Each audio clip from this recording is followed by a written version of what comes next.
এই ইন্টিগ্রেশনটা হচ্ছে একটা ডিফাইনিট ইন্টিগ্রেশন। একটু লক্ষ্য করলেই তোমরা দেখতে পাবে যে এখানে যে আপার লিমিট 3 আছে, এখানে সেই 3 আছে, আবার এখানে যে 1 আছে লোয়ার লিমিট সেই 1টা ব্যবহৃত হয়েছে। এই ধারার যত অঙ্ক আছে এদের একটা সাধারণ সূত্র আছে এবং এটা উত্তরটা 1 সেকেন্ডে বের করা যায়।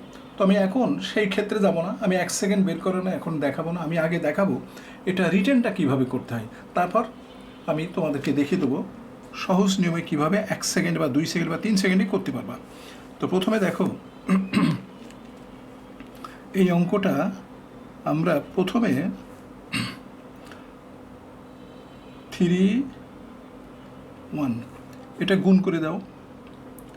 এক্স মানে 3x minus x square minus 3 plus x root, এরপর আপার লিমিট 3 লোয়ার লিমিট 1, এখন গুণ করে যেটা পাওয়া গেল x square plus 4x minus 3 dx। এরপর দেখো আপার লিমিট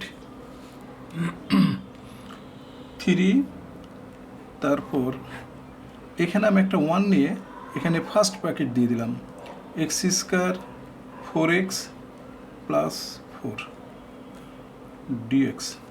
এরপর দেখো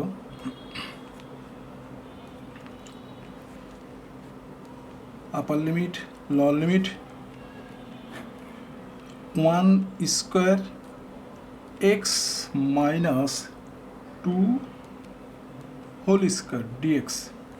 এর একটা সূত্র আছে, সূত্রটা আমি তোমাদের এখানে লিখে দেখাচ্ছি। দেখো সূত্রটা হচ্ছে এরকম, a square minus x square.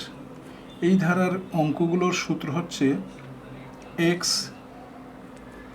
X a square minus x square by 2 plus a square by 2, a square by 2 sine inverse x by a. এটা হচ্ছে এই সূত্র। তাহলে আমরা এই সূত্রটা এখানে প্রয়োগ করব। দেখো আপার লিমিট লোয়ার লিমিট, এখন সূত্র ব্যবহার করতে হলে যেহেতু ইন্টিগ্রেশন করে ফেলছিস তাহলে ইন্টিগ্রেশন চিহ্ন দেওয়ার দরকার নেই, আমরা এখন ইন্টিগ্রেশনটা এখানে করে ফেলি। তাহলে সূত্রটা হচ্ছে এক্স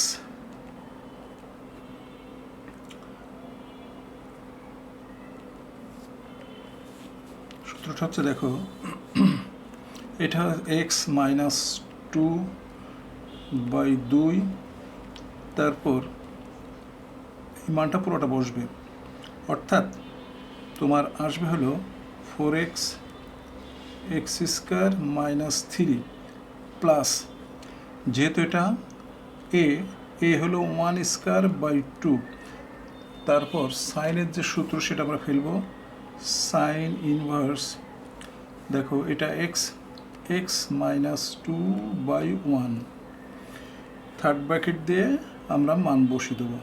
এই এখন এই যে আপার লিমিট বসালে কি হয় দেখো এখানে 3 মাইনাস 2 বাই 2 ইন্টু 0, কারণ এখানে 3 বসানোর সাথে সাথে এটা 0 হয়ে যায়। তারপর দেখো হাফ সাইন ইনভার্স 3 মাইনাস 2, তাহলে 1 বাই 1, এটা আপার লিমিট বসিয়ে পেলাম। এখন লোয়ার লিমিট বসিয়ে দেখো এই 1টা যদি এখানে বসানো যায় এটা পুরোটা 1 হয়ে যায়, কারণ এই 1টা বসালে এটা পুরোটা 1 হয়ে যায়। এখানে বসাই দেখো এখানে হাফ সাইন ইনভার্স মাইনাস 1, কারণ এখানে দেখো মাইনাস কি আছে এক্স মাইনাস 2 আছে, যদি আমি 1 বসাই তাহলে মাইনাস 2 থেকে একবার দিলে মাইনাস 1 থাকে। তাহলে এখন যেটা পাচ্ছি দেখো এই যে half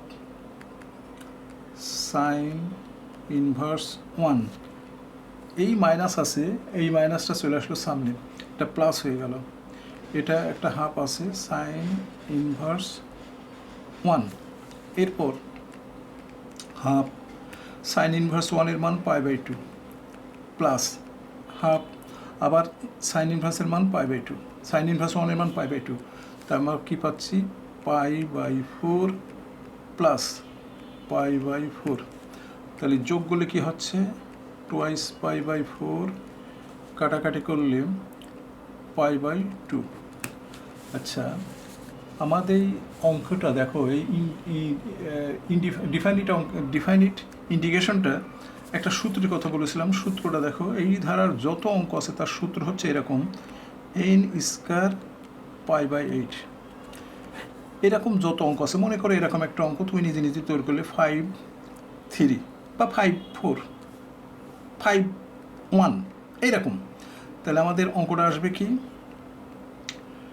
x minus one 5 minus x dx. তাহলে এই সূত্রটা কি, এই দুটোর বিয়োগফল হলো এন, এনটা কি, এনটা হচ্ছে এই দুটোর বিয়োগফল।